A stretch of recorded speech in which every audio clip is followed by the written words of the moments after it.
but I'll say, let's take the vote away from women. You know, it's been 100 years, and look what they've done. All we hear is their body belongs to them, and they can kill their babies. And so anyway, they haven't earned the right to vote anymore. Let's take it away.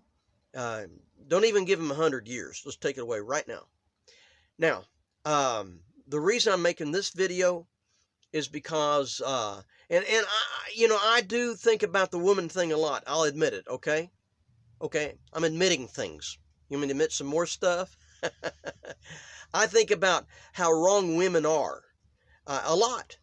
And women in America are just flat out wrong a lot, okay? And one of the things they're wrong about is they don't cover their heads in church when they prophesy and pray. And I thought to myself, well, let's hang them.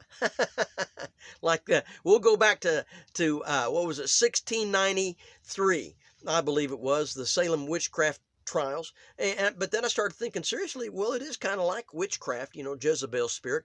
When you teach 1 Corinthians chapter 11 that women should cover their heads in church when they prophesy or pray, or it's like they're announcing that they're a prostitute.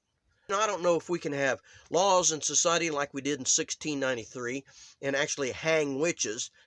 So is the Lord tender to those that fear him, for he knows of what we are made.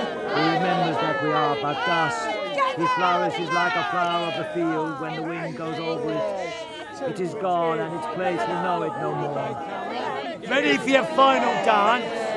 Where's your imps to protect you now then? Okay, what if we started preaching 1 Corinthians 11? This is starting now, the COVID-19, everything's changing, and we end up having women that don't vote, and they have to cover their heads, and after clear teaching, because Paul taught this by writing the letter, 1 Corinthians, and it hadn't been read yet, okay? So maybe this head covering thing has to be taught.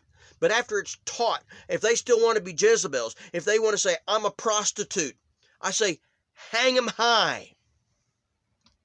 Daughter of the House of Vida, this High Court of the Inquisition of Moldavia has declared you guilty.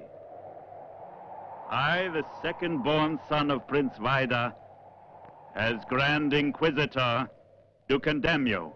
It's I who repudiate you. And in the name of Satan, I place a curse upon you. But you will never escape my hunger, nor that of Satan. So, anyway, I was just thinking about that and just thought I'd tell you what I was thinking about, that it's a bunch of bullshit, and that we ought to get the people that started this thing and hang them. I keep going back to 1693. 1693, that's when they had the Salem witchcraft trials and hung witches, and I'm sure they got them. I'm sure after that, even if it was like, oh, you hung a couple of innocent people, but still, I don't think anybody was going, I'm a witch, and I'm proud of it, because they'd just be hung,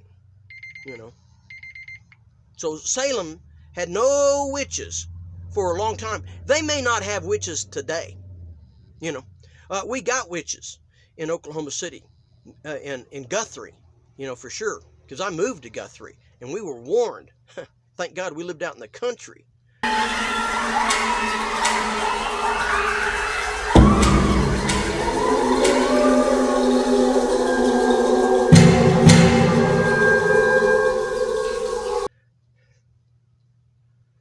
I say, hang the homosexuals and the witches together.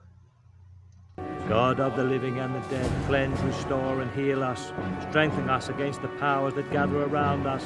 Help us to resist the temptations that ensnare these miserable sinners, that we may know life eternal. Amen.